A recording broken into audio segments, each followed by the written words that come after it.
आपका भी बहुत-बहुत धन्यवाद। आपने अपना कीमती समय निकाल कर आज जनता को जागरूक कर रहे हैं, उसके लिए आपका बहुत-बहुत धन्यवाद। जो ये लोकसभा का चुनाव है, ये आज जिस प्रकार हमारे पूरे भारतवर्ष के एक-एक नागरिकों का, हर धर्म का अगर किसी नेता ने, किसी प्रधानमंत्री ने अगर मान-सम्मान बढ़ाया है, तो वह है नरेंद्र मोदी जी। आज से पहले जब भारतीयों को बाहर की कंट्री में जाया करते थे, तो उनको एक नीचता की भावना से देखा जाता था। ब्लैक इंडियन के नाम से उनको जाना जाता था।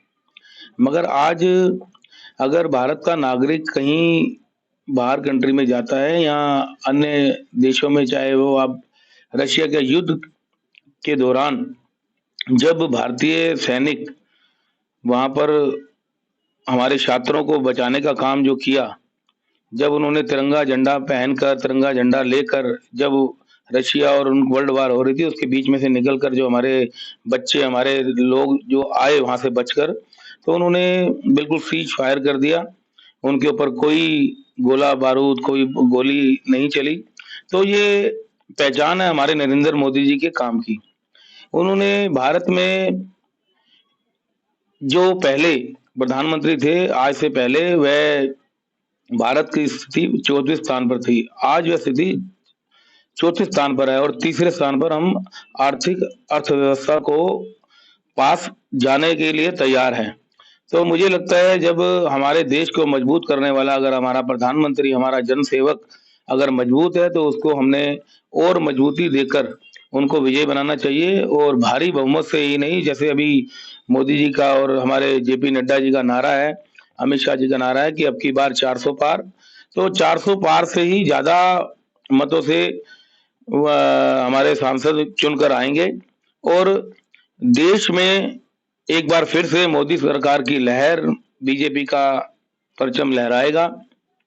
और ये मैं नहीं कह रहा, ये हर बच्चा कह रहा है, हर बुजुर्ग कह रहा है, हर धर्म के लोग कह रहे हैं, हमारी मुस्लिम बहनें कह रही हैं, चाहे वह 3 तलाक का मुद्दा हो, चाहे कोविड के टाइम पे वैक्सीन का काम किया हो, चाहे गरीब कल्याण योजना के तहत राशन वितरण का काम किया हो, जो आगे भी मोदी जी ने अभी इसको बढ़ाया है।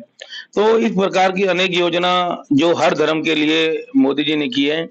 आज से पहले जब बीजेपी ने अपना 2014 का मैनिफेस्टो दिया था, उसमें मोदी जी ने जनता के बीच में जाकर बोला है और हम भी जनता के बीच में जाकर यही बोलते हैं कि अगर 2014 में जो मैनिफेस्टो मोदी जी ने दिया था, अगर वो आज पूरा नहीं हुआ तो बेशक मेरे को वोट मत देना।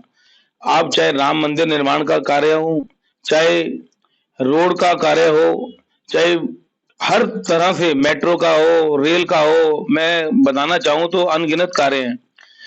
लोग जब विपक्षी पार्टियाँ कहते थे मंदिर वहीं बनाएँगे मगर तारीख नहीं बताएँगे, तो आज मंदिर भी बना दिया और तारीख भी बता दी। तो ऐसे हमारे देश के प्रधानमंत्री जिन्होंने अपनी प्राण प्रतिष्ठा जो राम मंदिर के लिए की और अभी नवरात्रों में उन्होंने भूखे रहकर अपना व्रत रखकर जो समाज की, धर्म की सेवा कार्य करने वाला ऐसा प्रधानमंत्री हमें मिला है।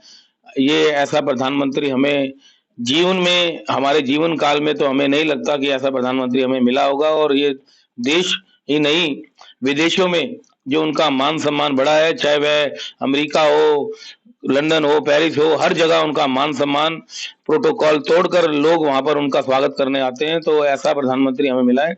हम उनके साथ कदम से कदम मिलाकर भारतीय जनता पार्टी का और पश्चिमी दिल्ली में लोकसभा सीट को भारी बहुमत से विजय बनाएंगे। कमलजीत सहरावत जी को अधिक मतों से जिताकर पार्लियामेंट में पहुंचाएंगे और जिस प्रकार उनकी कार्यशैली है कमलजीत सहरावत जी की, क्योंकि वह अपने शिक्षक भी रही हैं, उन्होंने शिक्षा भी यहीं पर रही, लोकल भी हैं, उत्तम नगर में उनका जन्म हुआ, यहीं की रहने वाली हैं और महिला मोर्चा के अध्यक्षा के रूप में भी काम किया। दिल्ली प्रदेश में मंत्री के पद पर कई बार रही। तो लगातार पार्टी ने उनको चुनाव भी लड़वाया और उसके बाद वह मेयर बनी, स्टैंडिंग कमेटी चेयरमैन बनी और जो आज हम एलईडी बल्ब का ये जो हम देखते हैं, पूरे भारत में अगर किसी की सराहना किसी राष्ट्रपति ने की, किसी को पुरस्कार दिया, तो वो कमलजीत सहरावत को, जब वह मेयर के पद पर थी, तब उनको ये दिया। तो ऐसे काम करने वाली महिला शक्ति जो बढ़ानी है, जो हमारे प्रधानमंत्री जी का नारा महिला को सशक्त करना है, तो ऐसे प्रधानमंत्री की एक सैनिक के रूप में हमारी बहन कमलजीत सहरावत जी हमारे बीच में आई है। हम उनको भारी बहुमत से विजय बनाकर पश्चिमी लोकसभा से सांसद के रूप में उनको चुनेंगे।